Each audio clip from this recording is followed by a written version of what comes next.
opposent depuis plus de 40 ans, côte à côte, militants FLN et MNA.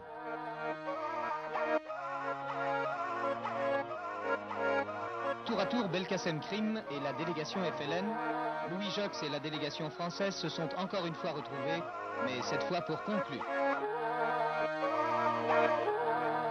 Jusqu'en tout au moins juillet 62, on a des attentats, on a des morts, on a des choses, par exemple, c'est au mois de mai-juin, on a des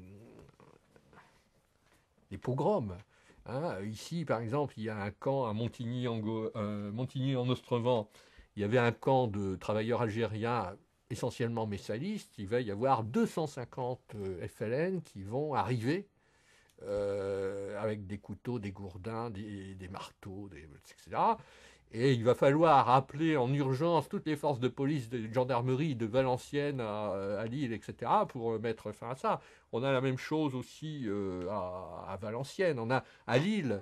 Et la volonté, c'est clair, c'est-à-dire que comme les communautés algériennes doivent participer au référendum, il faut que massivement ça soit le oui à l'indépendance. D'ailleurs, je ne suis pas sûr du tout que le MNA aurait donné, il n'a pas donné une consigne contraire finalement. Je veux dire, c'était un peu... Mais il fallait montrer qu'il n'y avait pas d'alternative possible parce que Messali, au fond, cassait un peu les pieds à tout le monde avec son assemblée constituante algérienne, avec la place des Juifs, la place des Pieds Noirs, la place des Berbères, enfin je veux dire, la nation algérienne. Nous avons protesté, mais néanmoins, on a quand même décidé de participer à la construction, à l'édification de l'État algérien conformément au principe de l'autodétermination. Envisagez-vous de transformer le MNA, le maquis du MNA, en parti politique?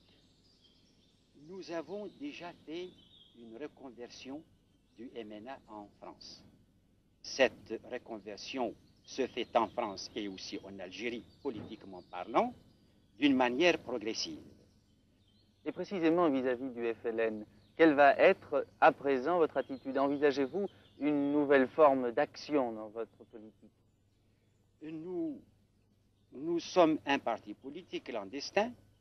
Nous allons redevenir un parti politique légal et nous allons porter notre combat politique, n'est-ce pas, d'une manière normale et légale.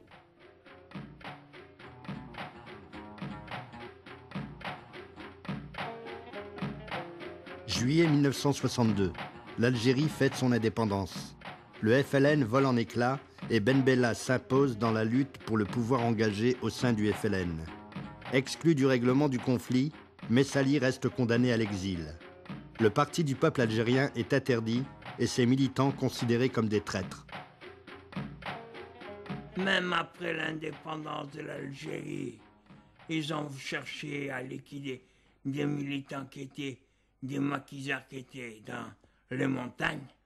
Ah, mais ils ont eu peur de descendre dans la ville. Pourquoi? Parce que les FLN les auraient assassinés. Ça a été ça et ça a duré pendant des mois.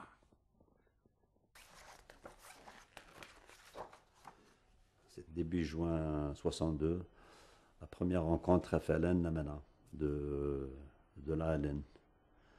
Ça, c'est à Temsa, c'est entre Boussaada et Medjedel. C'était le début de la préparation. Cette photo, là, quand ils ont juré de fidélité,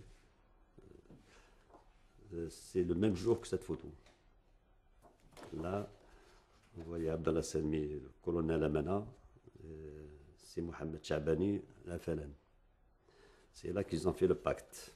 Chabani a exécuté notre colonel Abdallah Selmi Amana. Plus tard, à Chabani, c'est lui est arrivé pareil, exécuté par Ben Bella. Nous étions à peu près 1 million d'hommes. 1 million d'hommes avec c'est Abdallah Selmi. Enfin, des groupes, on était divisés dans plusieurs régions. Sans compter le Bachir Larouati, il y avait d'autres responsables qui étaient un peu partout. Ceux-là, ils ne sont pas venus avec nous, ils sont restés dans les maquis. Mais nous, il y avait 1 millier d'hommes. 2 milliers d'hommes, 90% sur 90%, ils ont été éliminés. Éliminés, disparus. Ils les ont emmenés à un aérodrome, un champ de tir qui est à la sortie de Biskra. Et c'est là qu'ils les ont fusillés à la mitrailleuse, comme ça, ils sont enterrés là-bas. Mais de qui ils avaient l'ordre d'éliminer, ça actuellement il n'y a que les historiens qui peuvent le savoir. Et il y a quelques-uns des grands responsables, tel Ben Bella, tel les grands Ben Khadda, etc. C'est eux qui ils savent qui a donné l'ordre d'éliminer les messalistes, comme ça il n'y aura pas de traces. Dans cette folie meurtrière généralisée, eh bien les derniers messalistes, qui sont quand même nombreux, hein, parce que beaucoup sont restés secrètement attachés à la personnalité de Messali, même s'ils ne l'expriment pas publiquement, eh bien soit vont rester en Algérie et se taire, se réfugier dans le silence en attendant des jours meilleurs, soit pour certains d'entre eux rejoindre la France. Donc à l'été 62, un certain nombre de messalistes vont aussi franchir la Méditerranée dans l'anonymat, dans la solitude, parce qu'ils ne sont pris en charge par personne.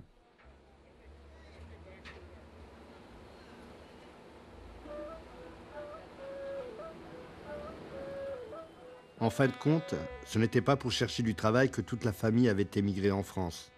Ils se sont exilés pour sauver leur vie et échapper au massacre des messalistes qui avait débuté le 19 mars 1962, au lendemain de la signature des accords d'Évian.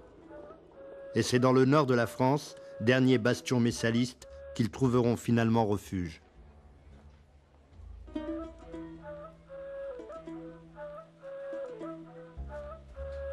Il y a des gens qui sont partis d'ici en 1962, 63, ils les ont tués, dans les villes et des villages. Il suffit d'être messaliste, on te connaît, tu vas dans ton doigt, le lendemain t'es parti.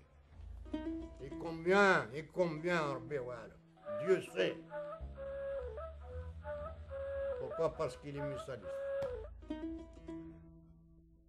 C'est grâce à nous qu'ils ont existé, c'est pas grâce à eux qu'on existe. C'est ça qu'il faut avoir. C'était un récit inaudible, parce qu'il y avait le FLN d'un côté, la France de l'autre, et les harkis au milieu, avec les pieds noirs. Bon. Mais alors, rajouter en plus l'histoire de ceux qui avaient refusé le terrorisme, la violence, le totalitarisme à l'intérieur de la société algérienne, c'était trop compliqué. Et eux, dans le fond, étaient dans cette position, disons, très très difficile, si difficile que dans le fond, il n'y avait que le silence. Ma parole, on a resté des années avec la tête baissée. On n'arrive pas à lever la tête. Et pourtant, c'est nous qu'on a mis la lutte. Et on s'est maltraité par les FLN, les militants des FLN, qu'on est des traites, qu'on est avec les Français, qu'on a donné les commandements les Français, les soldats français, qu'on a donné. C'est Messali qui les traite, c'est Messali qui a fait tout avec les Français. Et nous, les militants, avec les Français. Alors, quand vous voyez ça, ça fait, t'as des boules dans le pense, dans le cœur. Parce que nous, quand on a commencé dans ce parti-là, croyez-moi qu'on a juré, quand on est rentré, qu'on n'est pas pour le richesse, ce n'est pas pour la richesse. C'est pour le drapeau et pour libérer notre pays du colonialisme. Quant à Messali, il n'avait même pas le droit d'avoir une carte d'identité et un passeport algérien. Il l'a eu finalement, pas loin de sa mort, il a eu le droit à avoir des papiers algériens. Et ces papiers algériens ne lui ont jamais servi à quoi que ce soit, et puisqu'il est rentré dans un cercueil en Algérie.